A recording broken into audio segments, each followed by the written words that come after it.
सागरदेगी के मजलिस इत्तेहादुल मुस्लिमीन के उम्मीदवार जनाब महबूब आलम साहब, मैं आप तमाम से ये गुजारिश और रिक्वेस्ट करने आया हूँ कि आने वाले असम्बली के चुनाव में जो 27 तारीख के दिन 26 तारीख को जो पोलिंग है उसमें आप तमाम लोग एक होकर मुत्तहदा अपने वोट का इस्तेमाल करिए और यहाँ से जनाब महबूब आलम साहब को अपना MLA बनाकर बंगाल के असम्बली में भिजाइए। मैं आपको ये बताने को आया हूँ कि पिछले 60 साल से आप लोग ने कभी कांग्रेस को वोट दिया तो कभी वाम को वोट दिया और फिर 10 साल से बंगाल में TMC की सरकार है। ये मुर्शिदाबाद का जिला है और यहाँ पर आप देखते हैं कि बरसों से आपने कांग्रेस को वोट देकर यहाँ पर कामयाब किया।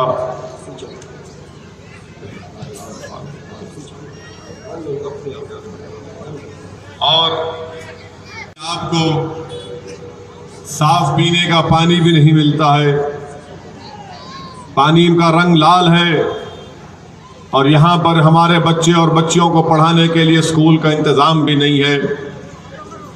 कांग्रेस को कई मर्तबा यहाँ पर आपने यहाँ का MLA बनाया, मगर आज आप देखते हैं कि मुर्शिदाबाद ज़िले में एक भी यूनिवर्सिटी नहीं है जहाँ पर हमारे बच्चे और बच्चियाँ आला तालीम को हासिल कर सकें। मुर्शिदाबाद ज़िले में सागरदेगी में हमारी माँ और बहनें एक बहुत बड़ा तबका बीड़ी को रोल करता है, बीड़ी बनाता है। आज खुद आप देख लीजिए कि बंगाल में अगर मुस्लिम अक़लियत पसमानदा है, उनसे इंसाफ नहीं मिला तो इसकी जिम्मेदारी किसी हद तक हम पर भी आयद होती है। मेरी आपसे गुजारिश है, ख़ास तौर से हमारी माँ और बहनों से, कि 26 तारीख को आप अपनी जमात मजलिस इत्तेहादुल मुस्लिमीन के हक़ में अपना वोट देकर महबूब आलम को कामयाब करिए। बरसों आपके पास कोई दूसरी पार्टी नहीं थी, आप हालत मजबूरी में कभी TMC को या कभी कांग्रेस को वोट देते थे। आज मजलिस आपके दरमियान में है और हम आपसे वादा कर रहे हैं कि सिर्फ असेंबली इलेक्शन तक नहीं बल्कि इंशाअल्लाह ताला सुबह क़यामत तक बंगाल की सरजमीन पर मजलिस इत्तेहादुल मुस्लिमीन बाकी रहेगी। ये पहला और आखिरी असेंबली इलेक्शन नहीं है, बल्कि हर असेंबली इलेक्शन में हम मुकाबला करेंगे। ज़िला परिषद का हो, ज़िला पंचायत का हो या फिर लोकल बॉडी का हो, और इंशाअल्लाह ताला वक्त भी आएगा जब मजलिस का उम्मीदवार मुर्शिदाबाद की पार्लियामेंट की सीट से भी मुकाबला करेगा। मेरी आपसे गुजारिश है कि अपने वोटों से अपने नुमाइंदों को कामयाब करिए। आज हर आदमी, हर पार्टी आकर आपसे कहती है कि हमको वोट दीजिए। सवाल ये पैदा होता है कि आपने क्या हासिल किया। आज बंगाल में मुस्लिम अक़लियत का हाल ये है कि सब कोई कहता है कि हमको वोट दे दो, मगर हकीकत क्या है? हकीकत यह है कि सिर्फ 6% मुस्लिम अक़लियत की नौकरियां गवर्नमेंट में दी जाती है। सिर्फ 11% हमारे बच्चे हायर एजुकेशन में तालीम हासिल कर रहे हैं। 16% मुस्लिम लड़कियां और लड़कियां ऐसे हैं जो 9 साल और 14 साल के दरमियान में हैं, जो कभी स्कूल को नहीं गए। मेरे अजीज दोस्तों और बुजुर्गों, आज बंगाल की जेल में 38% मुस्लिम पॉपुलेशन अंडर ट्रायल है। हर मैदान में हम पीछे हैं। मेरी आपसे एक ही गुजारिश है कि ये नाइंसाफ़ी का अगर खात्मा करना है तो हमको आपको मिलकर अपनी पार्टी जिसका इम्तियाजी निशान पतंग है, पतंग के निशान पर वोट देकर कामयाब करिए। ये कांग्रेस पार्टी की ही वजह से, कांग्रेस पार्टी की कमजोरी ही की वजह से आज नरेंद्र मोदी भारत के वजीर आजम है। कांग्रेस पार्टी की नाकामियों का खमियाजा आप पर हमको भुगतना पड़ता है। अगर कांग्रेस पार्टी अच्छी होती तो इस देश में बीजेपी कामयाब नहीं होती, मगर कांग्रेस पार्टी की ही वजह से आज पूरे मुल्क में एक नफरत का माहौल पैदा हो चुका है। अगर देश का प्रधानमंत्री नरेंद्र मोदी है तो इसकी बहुत बड़ी जिम्मेदारी कांग्रेस पार्टी पर आयद होती है। मेरे अजीज दोस्तों और बुजुर्गों, मेरी आपसे गुजारिश है कि यही कांग्रेस पार्टी थी जब बाबरी मस्जिद के ताले खोले गए थे, यही कांग्रेस पार्टी थी जिसके दौर में बाबरी मस्जिद को शहीद कर दिया गया था, यही कांग्रेस पार्टी इख्तिदार में थी, पावर में थी जब दिल्ली की सड़कों पर मासूम सिखों के खून से होली खेली गई थी। मेरे अजीज दोस्तों और बुजुर्गों, आज आप देखते हैं कि कांग्रेस पार्टी हर भारत में हर रियासत में ख़त्म हो चुकी है। आज यही कांग्रेस पार्टी के लोग असदुद्दीन ओवैसी पर इल्ज़ाम लगाते हैं कि असदुद्दीन ओवैसी वोट काटने के लिए आए हैं। मैं हमारे गयूर भाइयों से कहना चाहूँगा, हमारी इज़्ज़तदार माँ और बहनों से कहना चाहूँगा, यही कांग्रेस पार्टी महाराष्ट्र में शिवसेना जैसी फिरका परस्त पार्टी को सपोर्ट करके वहाँ पर उद्धव ठाकरे को अपना चीफ मिनिस्टर बनाती है। यही कांग्रेस पार्टी जिसकी सपोर्ट कर रही है महाराष्ट्र में, वो शिवसेना का उद्धव ठाकरे असेंबली में खड़े होकर कहता है कि हमको फख्र है कि हमने बाबरी मस्जिद को शहीद किया। मेरी इज़्ज़तदार माँ और बहनों, मेरे अजीज दोस्तों और बुजुर्गों, यकीनन मुल्क में हमको बीजेपी के बढ़ते हुए कदमों को रोकना है, बीजेपी को शिकस्त देना है, क्योंकि जब से नरेंद्र मोदी देश के प्रधानमंत्री बने हैं, देश का तो काम नहीं कर सकते, मगर वो हमेशा इस बात की कोशिश कर रहे हैं कि इस देश की जो खूबसूरती है, भाईचारगी है, मोहब्बत है, इसका डाइवर्सिटी है, इसको हमेशा के लिए कमज़ोर करके रख देना। आज मैं बताना चाह रहा हूँ आपको कि जब यही नरेंद्र मोदी की सरकार ने CAA का कानून पार्लियामेंट में लेकर आया तो पूरी भारत की पार्लियामेंट में दुनिया ने देखा कि अगर कोई था जिसने नरेंद्र मोदी के सामने आंखों में आंखें डालकर उसके 306 MPs की आंखों में आंखें डालकर किसी ने CAA के कानून को फाड़ दिया तो उसका नाम असदुद्दीन ओवैसी था। मेरे अजीज दोस्तों और बुजुर्गों, यही बीजेपी ने मुस्लिम हमारी बहनों से झूठा हमदर्दी का दावा किया और ट्रिपल तलाक जैसा गैर कानूनी कानून बना दिया। ट्रिपल तलाक का कानून जो बनाया गया उस इंसाफ नहीं मिलेगा बल्कि उससे नाइंसाफी की जाएगी। मेरे अजीज दोस्तों और बुजुर्गों, आज बंगाल में बीजेपी के 18 MP जीत कर आ गए, इसका जिम्मेदार कौन है? मुझ पर उंगली उठाने वालों, मैं तुमसे पूछ रहा हूं, क्या कांग्रेस की कमजोरी की वजह से, क्या ममता बनर्जी की कमजोरी की वजह से, क्या बीजेपी के यहाँ पर 18 MP कामयाब कैसे हो गए?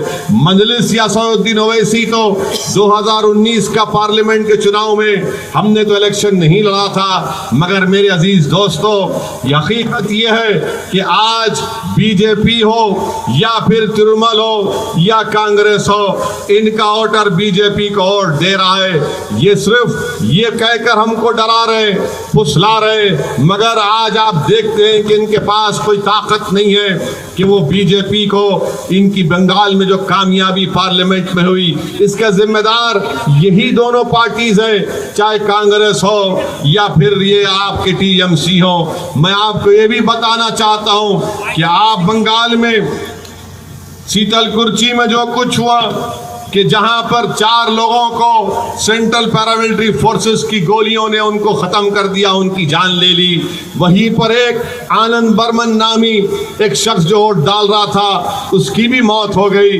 मैं इसकी मौत के बाद बीजेपी कहती है कि ऐसे शीतलकुची के तरह और 4-5 वाकयात होंगे।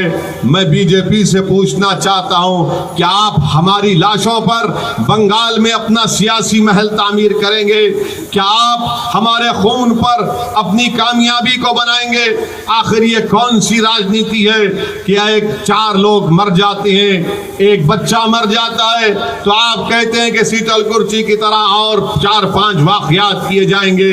क्या बंगाल में बहने वाले गरीब की खून की कीमत नहीं है, चाहे वो मुसलमान हो या राजवंशी हो? ये इंसान है।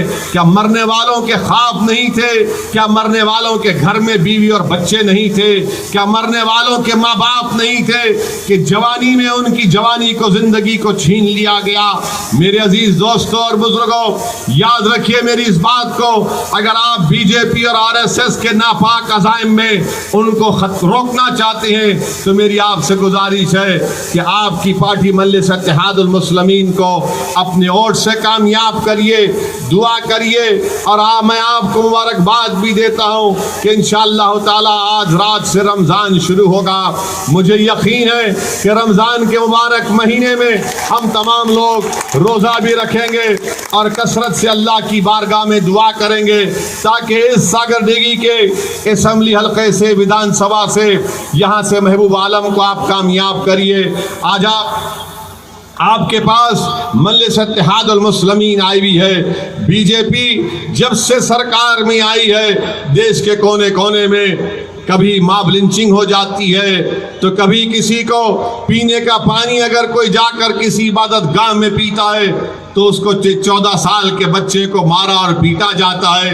यही बीजेपी की ताईद की बिना पर, यही संघ परिवार की ताईद की बिना पर आप देखते हैं कि ये संघ परिवार से ताल्लुक रखने वाले लोग रसूलुल्लाह सल्लल्लाहु अलैहि वसल्लम की शान में गुस्ताखी भी करते हैं। और बीजेपी की जो सरकार उत्तर प्रदेश में है नरे योगी की, वो उसको गिरफ्तार भी नहीं करती। मेरे अजीज दोस्तों, ये बीजेपी ऐसी पार्टी है जिसने मुल्क में नौजवानों को बेरोजगारी उनका मुकद्दर बनाकर रख दिया। आज आप देखते हैं कि पूरे मुल्क में कोरोना फैल रहा है, इंजेक्शन की जरूरत है वैक्सीन की, तो नरेंद्र मोदी को इसकी फिक्र नहीं है। कई बंगाल में आपके अस्पताल में चले जाइए, आपको कोरोना का इंजेक्शन है मगर बीजेपी इंजेक्शन नहीं देती। आखिर इसका जिम्मेदार कौन है? नरेंद्र मोदी तो बड़ी बड़ी भाषण करते हैं, बड़ी बड़ी बातें करते हैं, मगर इनको देश चलाना नहीं आता। ये बांग्लादेश तो चले गए और बांग्लादेश में जाकर नरेंद्र मोदी ने वहां पर बांग्लादेश के जनता से कहा कि मैंने बांग्लादेश के लिए सत्याग्रह किया, मगर यही बंगाल में आज देखते हैं कि बीजेपी के लोग कहते हैं कि मुर्शिदाबाद में घुसपैठी घुसे हैं, मुर्शिदाबाद में बांग्लादेशी हैं। खुद दिलीप घोष ने कहा था कि 1 करोड़ से ज्यादा लोग बंगाल में बांग्लादेशी हैं। आखिर ये कब तक ये नफरत फैलाते रहेंगे? मेरे अजीज दोस्तों, मेरी इज्जतदार माँ और बहनों, आपको अपने मासूम बच्चों के मुस्तकबिल को सोचना है। आपको अगर अपने इस सागरदिघी में अपने बच्चों के लिए, अपनी बेटियों के लिए स्कूल की जरूरत है, यहाँ पर कॉलेज की जरूरत है, साफ पीने के पानी की जरूरत है, और सबसे ज्यादा आपको जरूरत है कि आपकी एक आजाद सियासी आवाज हो जो बंगाल के असेंबली में जाकर गूंजे। कब तक आप कांग्रेस की ममता बनर्जी का साथ देते रहेंगे?